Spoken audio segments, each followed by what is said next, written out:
Hello, hello, everyone. We'll give folks a few minutes to come in. Very happy to see everyone.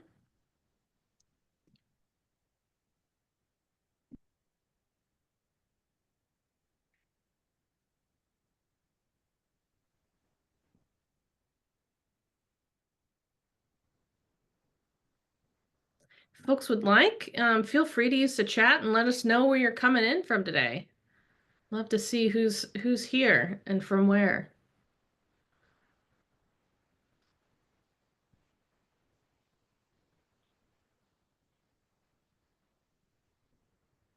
Ooh, lovely. Texas, Scotland, Chicago. Nice. Hungary, Latvia, Oklahoma. Yes, I'm also getting some snow, although I think it might have turned to rain now here in Evansville, Indiana. Got Germany and Pennsylvania.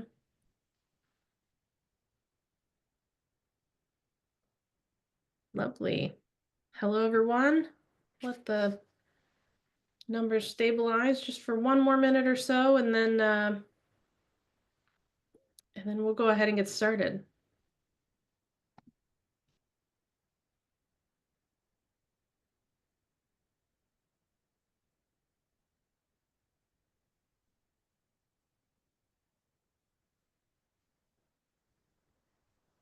All right. Hi, everyone. My name is Crystal Stelton-Pohl. I am the Training and Education Manager here at the Center for Open Science.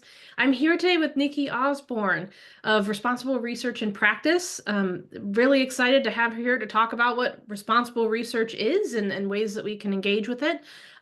Our RIP, or Responsible Research and Practice, has been around for about 10 years, if I'm remembering correctly, and they've done a lot of really great work in research integrity and responsible research in the context of bioscience research and in other fields. So really excited to have Nikki here today to talk a bit about some of the resources that she likes to share. And some of the basics of responsible research. So just a note, feel free to chat with other folks in the chat function. If you have a question for Nikki specifically that you'd like whenever we get to the Q&A portion, please put that in the Q&A box. There's a little button at the bottom. Well, for me on Zoom, it's at the bottom of the screen. It looks like a little talking bubble with a question mark in it. If you click on that, you can submit a question. You can submit it anonymously if you'd like. And that will help me to keep track of what questions are coming in. And then I'll be able to ask Nikki at the during the Q&A portion of this. So please use that if you have a question for Nikki, but also feel free to chat with other people who are here, share resources of your own or stories of your own. Feel free to use that how you'd like. And with that, I will go ahead and get out of the way and let Nikki chat. So thanks for joining us, Nikki, and I'm really excited to hear what you have to say. Thank you so much, Crystal, and a very warm welcome to you all. I'm going to start with a brief apology. I've woken up this morning full of what's no doubt just a trivial cold or something, but I'm going to try not to sniff my way too much through the presentation today, but I am hoping that my voice will hold out. But thank you for joining us for this talk about responsible research. You can likely guess from the topic that I'm passionate about it because of the name of my organization, Responsible Research. And I'm really happy to see that it's actually of sufficient interest to all of you to have allocated the time to join us for this webinar today. So I actually thought that it would be quite interesting to start by asking you a question. So to do this, I have set up a Slido poll. So on the screen now, you should see that there is a QR code. Don't worry, you don't need to log in, you don't need to have an account, you don't need to register for anything. You can just scan that QR code for me on the screen and type in your responses as to what does responsible research mean to you. I'm just going to pause for a few moments to give you a chance to do that. Hopefully it's going to work. I can see that there are people typing at the moment, so you can type individual words, you can type sentences, you can input whatever you wish. But I thought it'd be quite nice for us to see when we talk about responsible research, what kind of phrases come up. that we're thinking about right from the beginning. And we've got some great words coming in here. And so the cloud will make words bigger and smaller depending on how many times that word is input. So we can see that there's a lot of votes for transparency at the moment and ethical research, integrity, good documentation. But then we've got a number of other points around here as well about social importance, rigor, legalities, preserving trust, credibility, ensuring it's not harmful or mitigating harms, following ethical guidelines, protecting participants, responsibility. Really fantastic entries coming in here. Feel free to keep typing in the box, but there is, I can hand on heart say that there isn't anything that I would disagree with that we've got in here at the moment. Methodological rigor, sustainability, limiting risks, governance, accessibility of research outputs, yes. Responsible research needs to be purposeful, absolutely. Be honest, open, equitable, credibility. Fantastic. Okay, well, do feel free to carry on typing in the box if you would like to. I can see that we've still got more responses coming in. But there was a kind of key reason, actually, that I thought it'd be a useful exercise to start with this question. And that is because actually there is no one answer as to what responsible research is. It's not something that there's a one-size-fits-all option when it comes to responsible research practices. And indeed, I personally believe that responsible research will and should mean something different to each and every person attending this webinar today. So this is for a number of different reasons that I will talk about in a moment. But herein lies the first challenge that responsible research presents. So if it means something different to each and every one of us, then how on earth do we as individuals not only keep up to date with what's considered responsible research and best practice, but how do we have any idea whether we're doing it right and whether we are conducting our research responsibly or not? So before we explore the different perspectives and definitions of responsible research, I want to just first share with you why I believe responsible research should actually mean something different to each and every one of us. So the reason for this is that, to be totally honest with you, we are all working in different countries for different organizations. We've got different funding sources, working within different scholarly disciplines, and we're using different research techniques. So we are also likely to be at different points within our professional careers. So some of you might be just starting out, so purely have to think about the scholarly research that you're conducting. Some of you may be supervising, mentoring others, advising or supporting other researchers. Some of you may be involved in peer review, either of funding applications or particular research output formats. You may be involved in ethical review processes, and you are likely to be members of either some scholarly committees or indeed membership organisations. And these can be both internal and external to your place of work. So you see, we all have a very unique combination of research projects and associated activities and professional responsibilities. And all of these will have expectations of good practice linked to them. That's why you've got that picture of the hats in the background. So I am talking to you today with a number of different hats on. I'm here as a researcher sharing all the things that I wish I knew when I was still conducting research, in my case, within the lab. But I'm also here as a trainer and educator. I'm here as an associate editor of a journal. I'm here as a member of the Committee of Publication Ethics. I'm here as a UK Research Integrity Office advisor. I'm here as a member of the UK Reproducibility Network. So there's a range of different hats that I wear professionally, and indeed I sit on a number of committees, and I am a member of quite a few different organisations as well. So in order for you to begin to unpick for yourselves exactly what your personal definition of responsible research might include. I want to encourage you to think about a number of different aspects that will inform and contribute to your definition of research, responsible research. So there are three key aspects that will relate to your work that you need to decide for yourself if you wish to include them within your definition of responsible research or not, and indeed how in depth you go with them and the priorities that you assign to them. So the first aspect I want to talk about is the research framework. So this includes everything that is intended to influence us as individuals, our actions and our deeds. So yes, this can include legislation, it can include policies, standards, guidance documents, many of which may well form the terms and conditions of the research funding that we receive. But it also includes things like ethics, oversight, enforcement, punishment, procedures, as well as training and competency. So I'm sure you can now see how your country, your host organisation, funding source, your research approaches, methodologies, and your professional roles can all influence the scale of your research framework that you are expected to work in accordance with.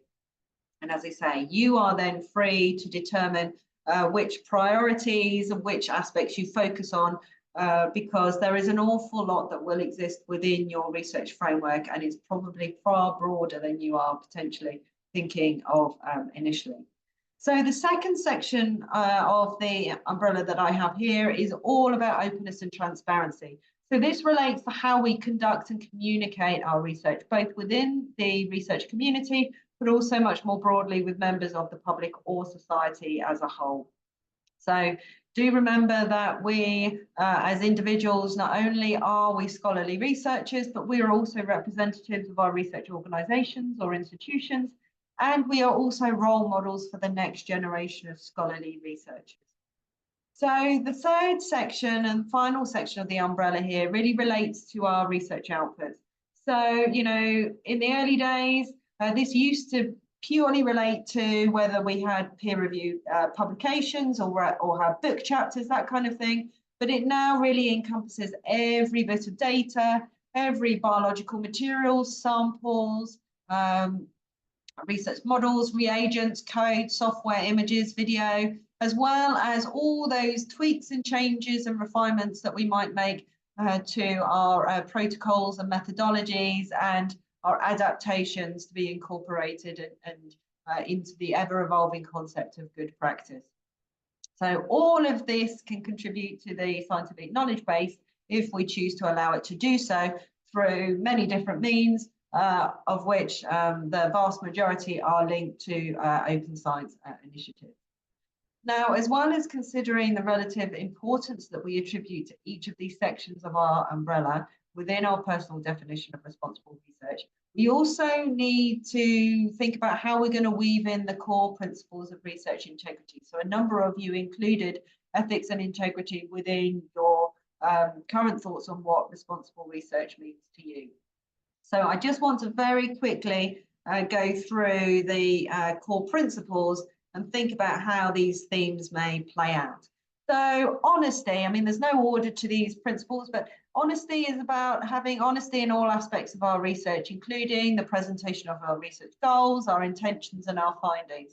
So how many papers or articles have you read whereby the authors start off with a particular hypothesis, but actually they spend the entire discussion or conclusion section discussing the results in the context of a subtly or sometimes wildly different hypothesis that they have generated post hoc, so after the data has been analysed, and that tweaked and changed hypothesis, they're using it to explain the results.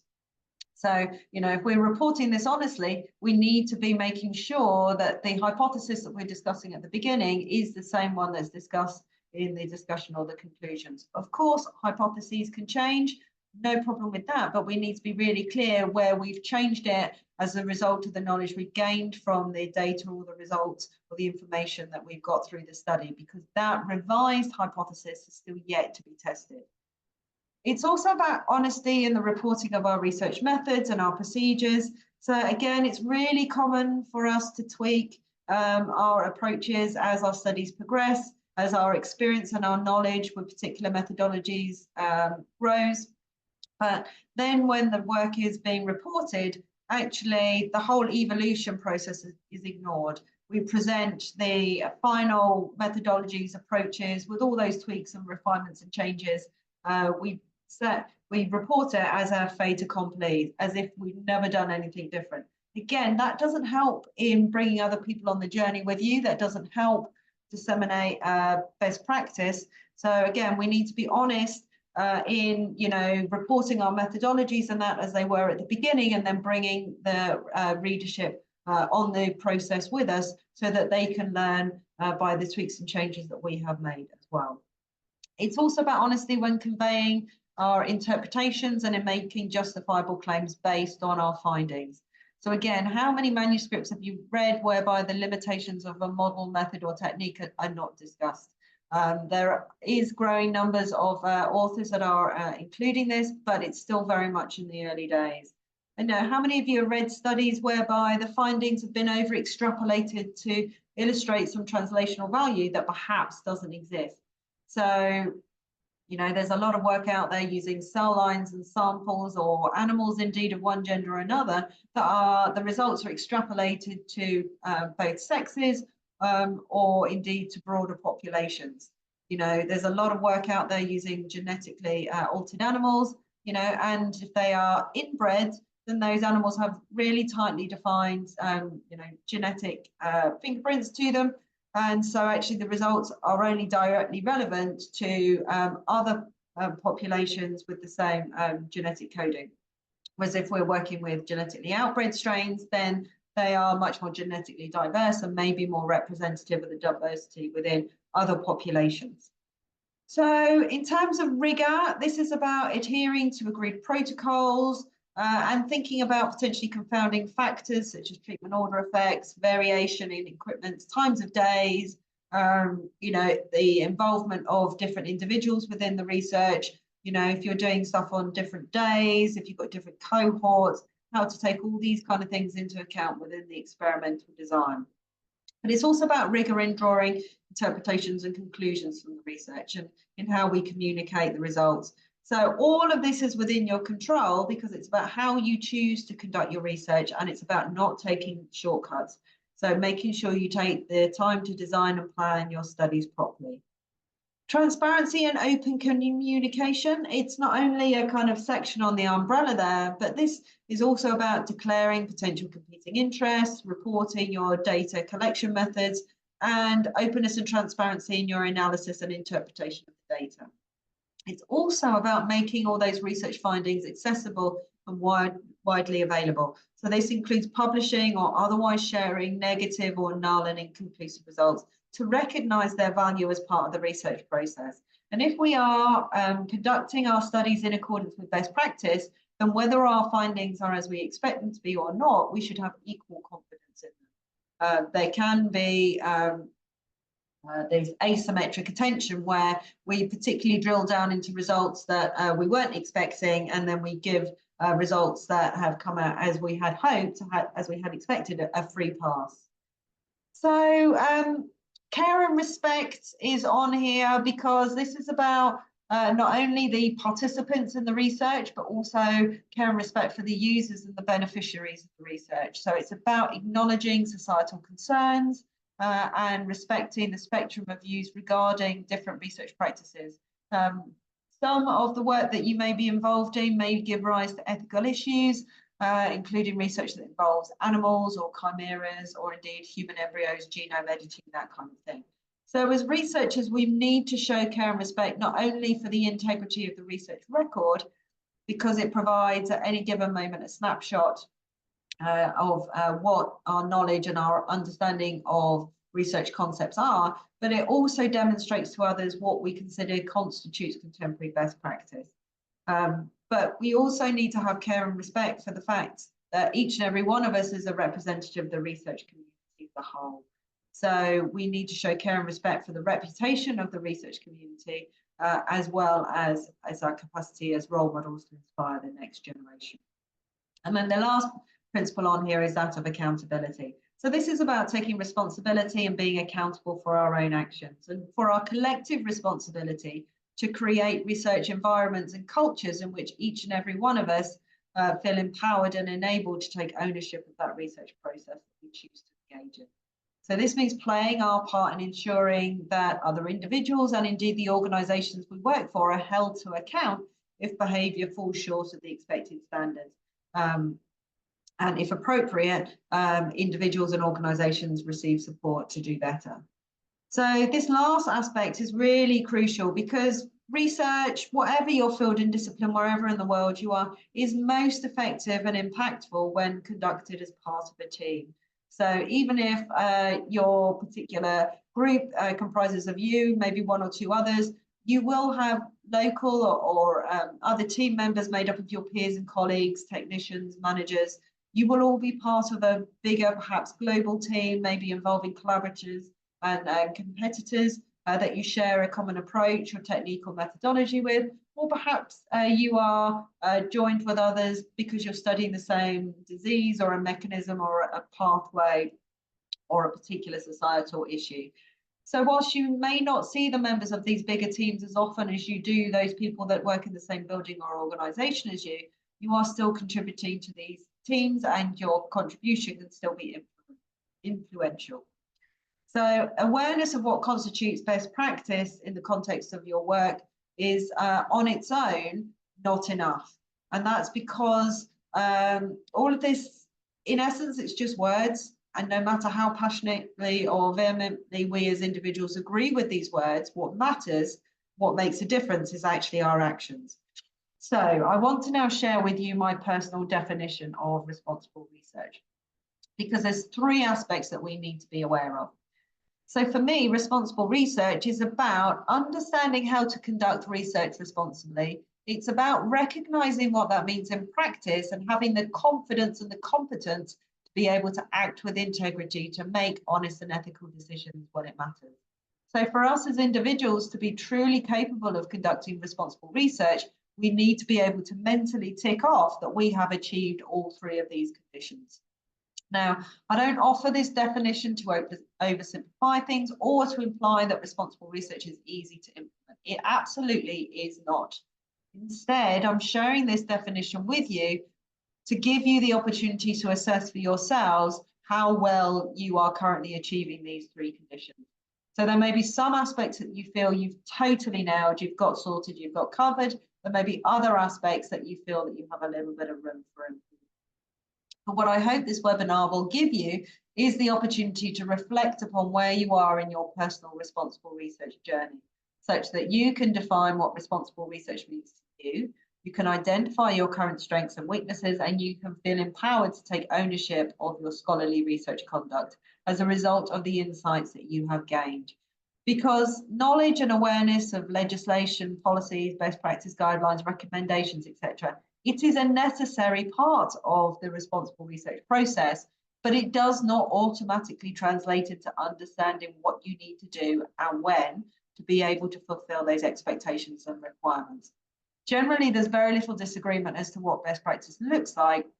Where the challenges are is our ability to either recognize that we're not doing it or to understand what is required in terms of planning and our own actions to be able to implement it. Indeed, it's only when we as individuals understand what is required to implement responsible research that we actually have a chance of recognizing what it means in practice, so that we can begin to assess if we're doing it or if we can do things better.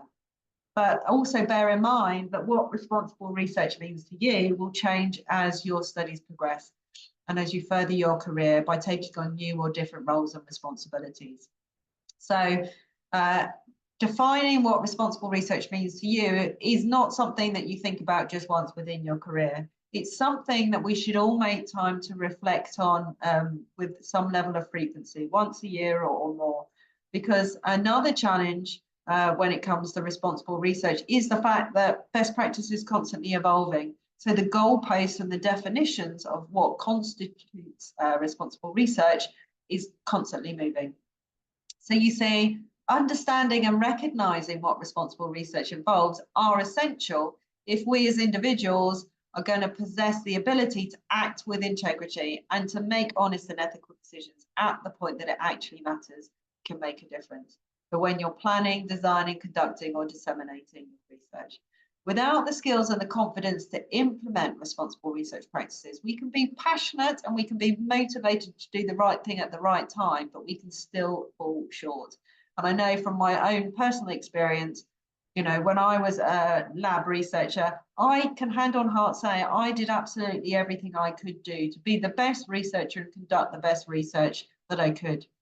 But I can also honestly tell you that there are things that if I'd known then what I know now, then I would absolutely have done them differently. So some of this is as a result of not knowing what I didn't know.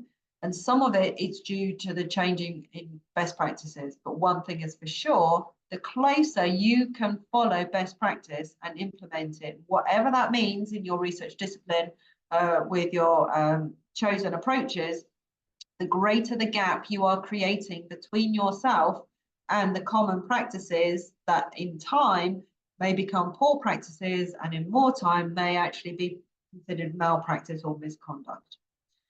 Now, many of you may be thinking that, okay, how you choose to define responsible research and apply this to your work is not going to make any difference. It's not going to influence anything anyone else does. But on this, I want to take a few moments now to try and persuade you that I think you are mistaken. Because irrespective of what stage you are at within your research career or within the research project life cycle, you will be contributing to the culture of research around you. And this is because culture very simply results from the way that each and every one of us thinks, how we act, and perhaps most importantly, how we interact. So in other words, it's how others are influenced by your actions and how you are influenced by others. So if we just stop and think for a moment, hopefully many of you will agree that there is much we've all learned during our lives about social norms from when we were babies right up until the current day. They are the result of the silent observation of others. So what is acceptable, what is not, what's common courtesy, what's common practice. And we might not think of it in that way, but actually the conduct of science is absolutely no different. Fashions and trends may change, as do methods and techniques. But in terms of our professional conduct, we are all undoubtedly influenced by our peers and colleagues through what we see and what we hear. Now, clearly in this webinar, I am actively choosing to try and influence your future behaviour right now. But simply by going about your daily business and conducting research the way that you do, you will be visibly demonstrating to others around you how you think research is best conducted. And this will be your contribution to your local research culture. So this influence, it's not something that you can turn on and turn off. I don't need you to be shouting from the rooftops, but if you take nothing else away from this webinar, I would like to inspire and empower you as individuals to make a conscious choice. Take control of and own the contribution that you will be making from this day forward to your local research culture, wherever in the world that may be. Now, also bear this in mind when you are thinking about, you know, writing your manuscripts or book chapters and preparing posters or presentations. What you choose to present, to communicate and disseminate will inform others about the way you choose to conduct your work. So please don't be afraid to lead by example and inspire others by demonstrating what is possible. You can do that wherever you are within the kind of research food chain, the hierarchy.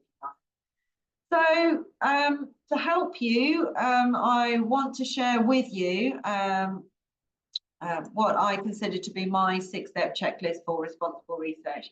Because at the end of the day, we are all human, which means that we can forget stuff, we can get distracted, and actually we all have a life outside of work. So given the complexities surrounding what responsible research could mean for each and every one of you, my #1 most practical tool for implementing responsible research practices is to create yourself a checklist. Because checklists can really aid planning by breaking complex tasks down into a more ordered sequence of steps. And in doing that, they can transform individuals' abilities to understand and also make consistent results more achievable. So the clarification that a checklist will provide can help us be more organized. It can motivate us to take action and complete tasks. It can improve efficiency, reduce stress by supporting us to make less mistakes, and it can improve our self-confidence, support individuals to implement good practice. So if you're skeptical about checklists, you can dismiss the benefits if you want, but for me, they are an invaluable tool that puts everyone on the same level without judgment or presumptions. But there are some things that checklists cannot do. They cannot make individuals read them or implement them. They cannot replace the thought process that we as individuals need to go through in relation to the specific details of our individual projects, roles, and responsibilities. And it's for this reason that I want to encourage you to look at my checklist, think about how you could use it to support you to reflect upon what responsible research means to you for your given project at this particular location for this given period in time. Okay, so let me share with you then my what's on my checklist. So there are, there we go. So step one is about being really clear what the aim of your scholarly research is and what kind of research you intend to conduct. So you will all likely have a research question of interest, but this is not the same thing as having a testable hypothesis. So you need to decide from the outset, is your aim to generate a hypothesis for subsequent testing, or are you intending to test the hypothesis that you have generated using the existing evidence base or previous studies that you have conducted?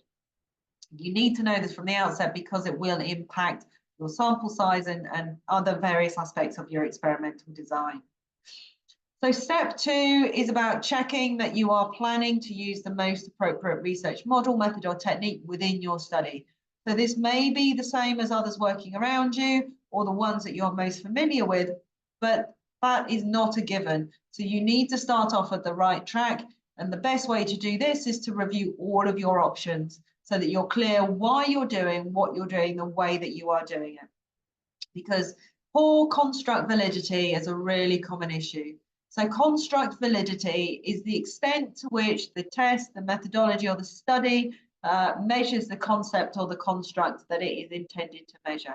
So often some aspects will align really well, whilst other aspects may align less well. So as researchers, whatever research model, method, or technique we select to test or generate our hypothesis will likely involve some kind of compromise. And we need to be honest and transparent with ourselves and with others about where those compromises are and the reasons for selecting the approach that we have. So we need to be clear what the similarities and differences are, as well as the flaws and limitations, and how this knowledge impacts reproducibility, the reliability, and the translational value of the research that we are conducting. So step three is then all about familiarizing yourself with the scholarly research framework as it relates to your research aims, as well as your model, method, and technique that you intend to use. So remember, this will vary between countries, host organizations, funding source, your research discipline, your chosen approach, and with the different professional hats that you wear. This is not just about fulfilling legal requirements, which I also want to take the opportunity to flag up that actually for me, legal requirements are our minimum standards. You know, laws are not updated frequently enough to be anywhere near best practice, and when they are defined, they are a kind of agreed middle ground that's a negotiated truce. So even when legislation is kind of brand new out of the box, it is never going to be representing best practice. So step four then is about avoiding common study design errors by ensuring that the research is rigorously and reproducibly conducted in an honest, open and transparent way that really demonstrates care and respect for the subjects and the beneficiaries of the research, and that shows a level of personal accountability for your actions.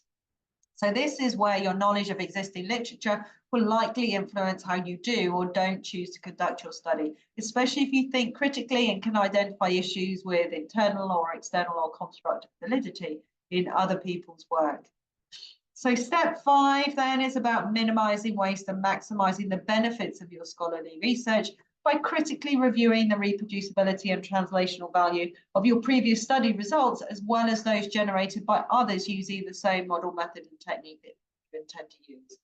So often there are small tweaks that can make a massive difference to the replicability of a study and insights gained. So it's really important because poor external validity is a common flaw. External validity refers to how well the study data or results translate or is generally applicable to other organisms or circumstances.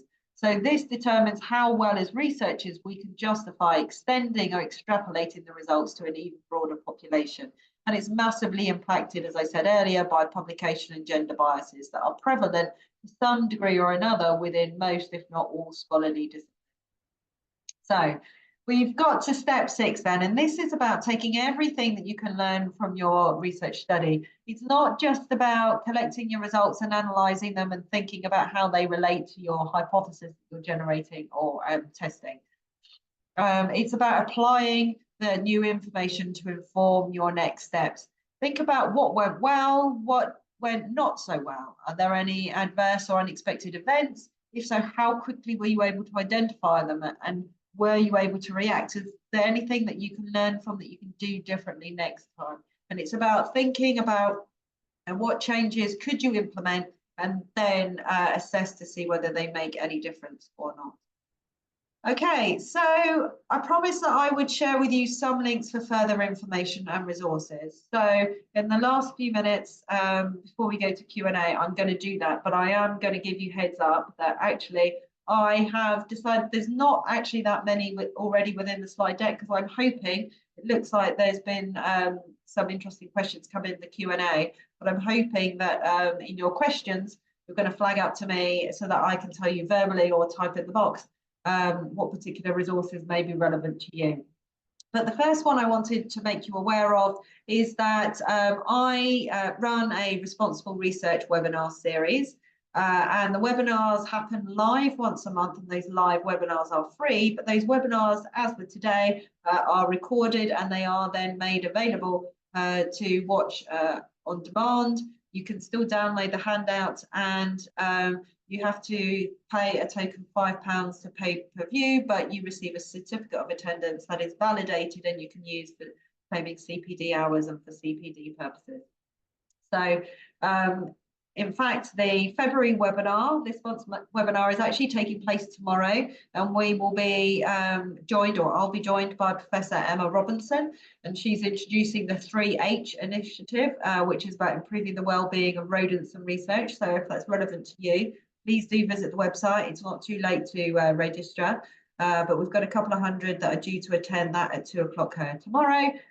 And in fact, next month's webinar, I'm going to be joined by Dr. Patricia Lugulo on the 19th of March, and we're going to be discussing metadata in research. So she's going to talk about what is metadata, how can you find it, how can you use it in your research, and indeed, how can you add it to your own research output. So if that is of interest, please do join us for that. As I say, those live webinars are free to attend. But we do have over 44 webinars available on demand. We are pretty much a STEM-focused organisation. That's purely down to the background that I have. But there's a whole range of topics covered: randomisation, research resource identifiers, peer review, mentoring conversations, open research practices, pathology endpoints, mindset for research, how to implement responsible research practices, protocol registrations, how to use text mining techniques to identify methodologies from research literature, all manner of different aspects. So do feel free to visit the site and take a look there. Now, of course, we're not alone. You will be aware of the links to the Centre for Open Science webinar series. Indeed, I'm sure you visited that webpage yourselves to register for today's event.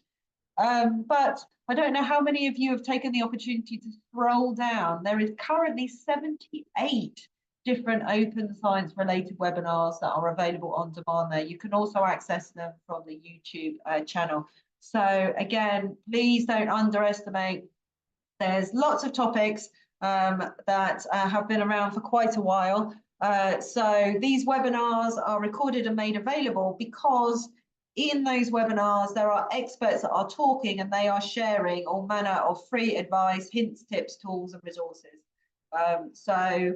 It's many ways far more effective for you to identify a webinar and watch it and access the information that's most relevant to you through that channel.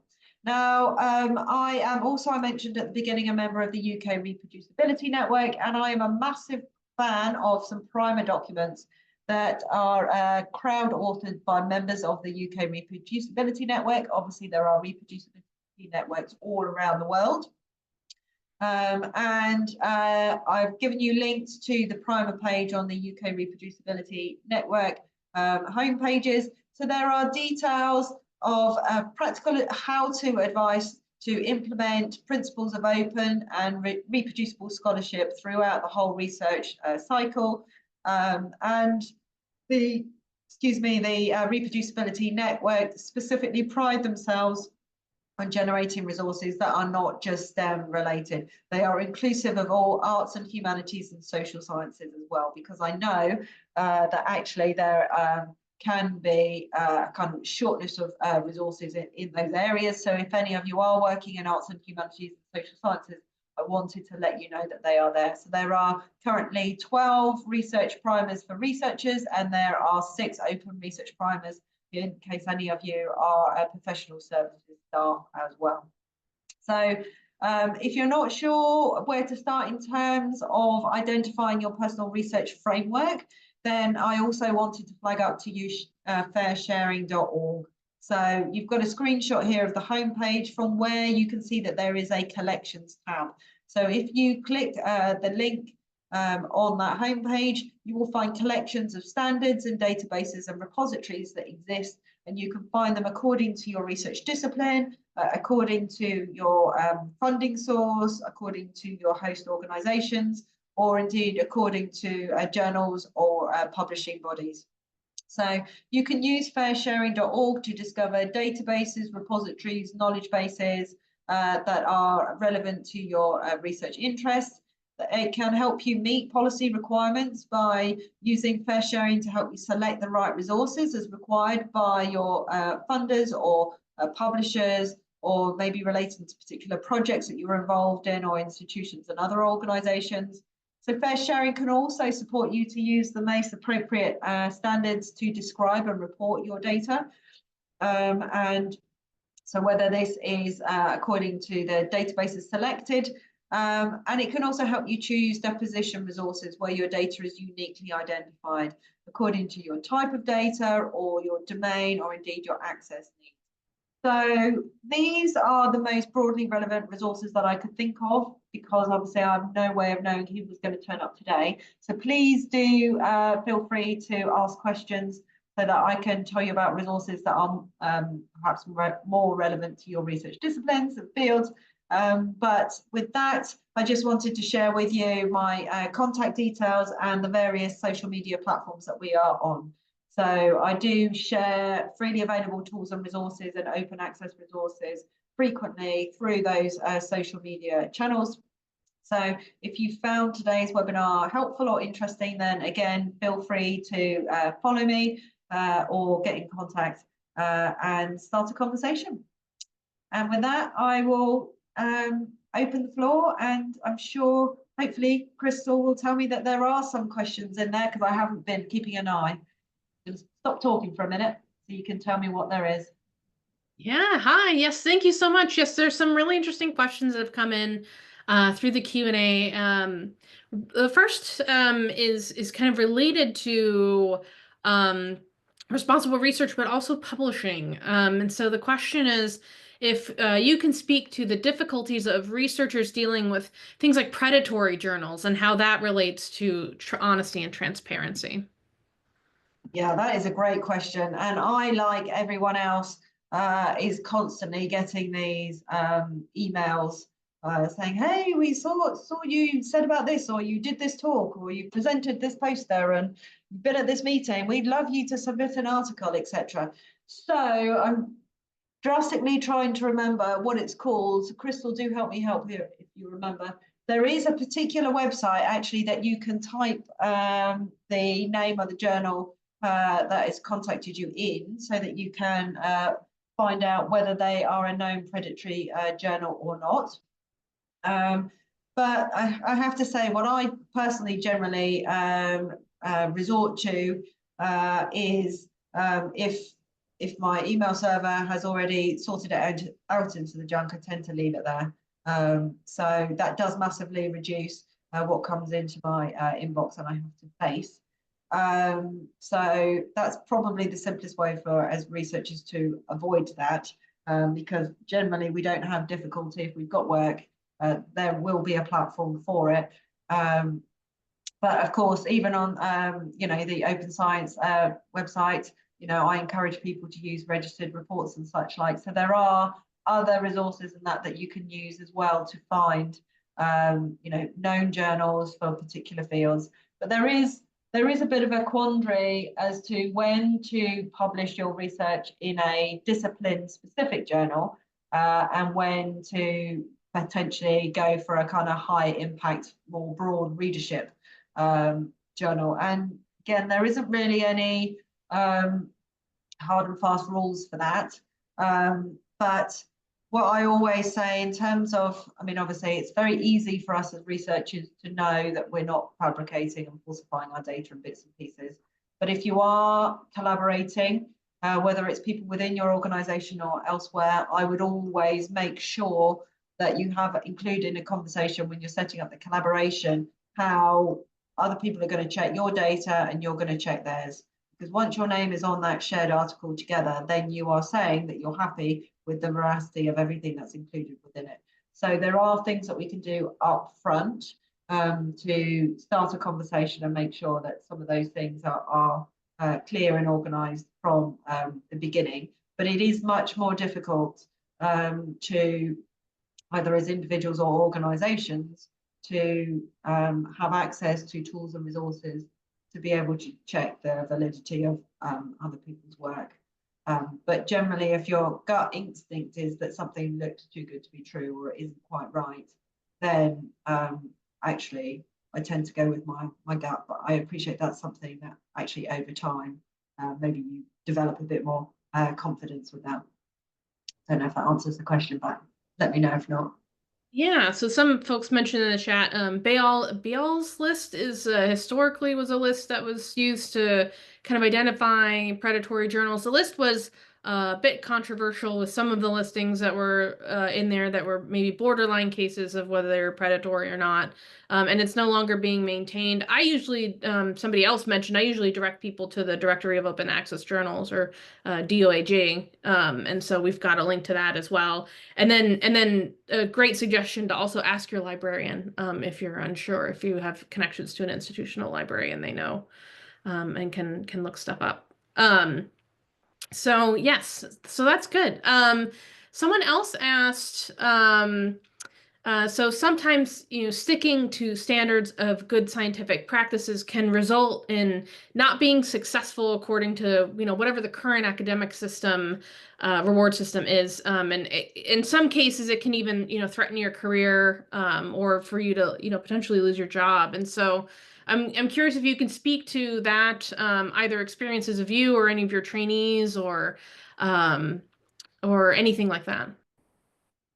Yeah, so this is what I come up against quite often, and I do a lot of training for PhD students, so within those first 4 years.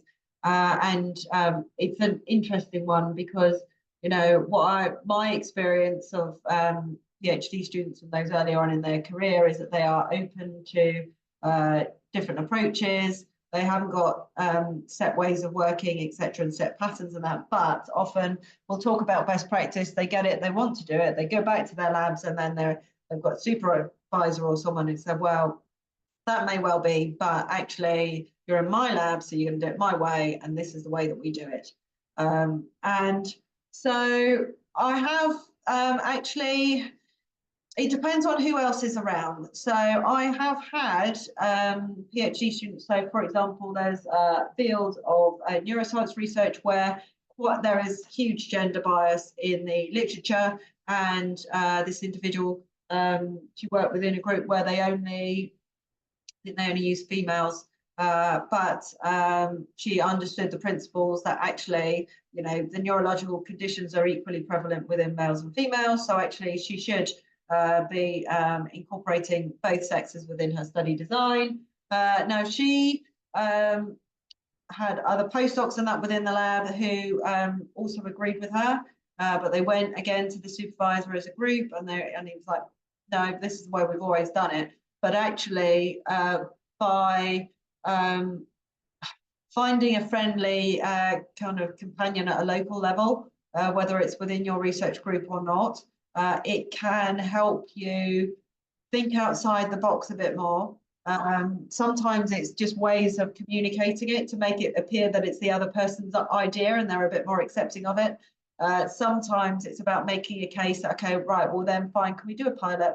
Because, you know, you're telling me you've got to do it this way, but have you got any evidence that that's the right way to do it? No, because we've never used both sexes. Okay, fine. So, you know, you're probably right, but can you humour me and let me do a pilot? And I'll see whether it makes a difference. And actually, they did manage to overturn it because they showed that there was no difference between either of the sexes in that case. And so actually, that the entire group has moved to using both sexes, which then massively increases the translational value of the research that the whole group are doing. So yeah, it can be difficult, but generally, we have more choices than we might think that we have. And if you can find an ally of some description, whether it's within another research group within your organization, a really good place to find kind of like-minded individuals if you are engaging in this critical thinking and you are aware of flaws and limitations, is to go along to find your local journal club or your reproducibility initiative or your rights science club. There's a number of different initiatives all around different countries where you will have the opportunity to discuss these kind of issues and aspects, you might find the allies, and between you come up with a cunning plan to move forwards. But you're right, you know, the current academic reward system, you know, there are lots of revisions going on, and you know, we can hope that it will improve, but it is something that's going to take time to come out in the wash, I believe. So yes, I can't ignore it. The concern that you have is a valid concern, but I guess it's a matter of, you know, deciding what you think is right and then deciding whether now is the time you need to compromise on one or two, but not massively on your principles for a short period of time to kind of complete your tenure for the next 6 months and move on to the next place, and then find yourself a place where you feel more able to conduct research in the way that you consider to be responsible. Thank you. Two more questions. One is a bit of I was going to joke it's a bit of a softball, but I think it's quite there's a lot of directions that you could go with this question. So how can you speak to how AI could affect research findings, how to deal with this in the context of responsible research? Yeah, so this is a great question, and AI stuff is coming up more and more because I guess, you know, I think actually at the moment there are conversations about using AI, and we're being encouraged to use AI, but I think as within our different research disciplines, we need to decide how it can be appropriately used and what we think the ground rules should be. I guess as a minimum, I think if people are using AI to generate any aspects related to their research, then they need to be open and transparent about that, so that it's really clear where AI has been involved and where it hasn't been involved. And then I think as people's uses, you know, kind of grow, then yeah, then the research communities will come together and form an opinion. You know, I think there are some fantastic uses of AI in terms of massively increasing, you know, processing of huge amounts of data and analyses and making subjective decisions. You know, in clinical and other practices, there is huge potential where there's a lack of resources to and where there are life and death decisions that, you know, need to be made in a timely manner to give that kind of subjectivity. But in terms of AI, you know, generating, you know, research results and data, or writing research papers, I think at the moment the direction of travel is trying to generate tools and resources such that if people are not open and transparent that they're using it, that actually journals and others within the community can at least stand a chance of identifying when it's been going on. But yeah, at the moment it's quite challenging. I don't know if you know any more, Crystal, as well, about, you know, actually how well we can identify if people are not honest that they're using it. So from an openness and transparency point of view, if you're going to use it, just be honest as to how you've used it, why you've used it, what you've generated using it, and then let people make their own decisions, I guess. Yeah, I think it's just such an open conversation. You know, there's you know, sometimes I think, yeah, some false positives in terms of like trying to find out whether somebody's used it or not. I mean, I recently saw some people talking about, you know, if something uses if someone's using an M dash or a semicolon in their writing, like it's likely to have been done by AI, and it seems like that is perhaps not that's perhaps going a little bit too far, you know, in terms of you know, people use M dashes and semicolons a lot in their writing, especially if they've done a lot of creative writing and stuff like that. That's very common there. So, but I do think that it is, I think we really do need to, as fields, come together and think about like what role do we want AI to have, if any, right? And what those standards should be for using it, for disclosing it, if again somebody is wanting that and finds there to be some use to it.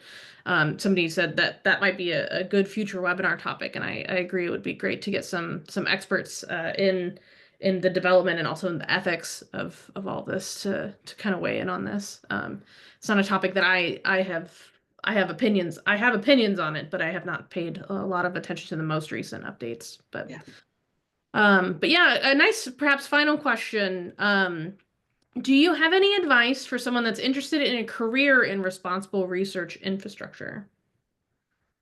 So I guess my question is, you know, what exactly do you mean in terms of infrastructure? Do you mean in terms of helping and supporting others to implement responsible research practices, or do you mean in terms of being involved in more of the kind of research frameworks and the promotion of responsible research practices? I would, in terms of advice, I would, yeah, I mean, to be totally honest with you, I set up responsible research, 10 years ago now, because I wanted to share all my experience, hints, tips, and tools I'd picked up over the years as a researcher, and all the things I wish I'd known when I was at the bench.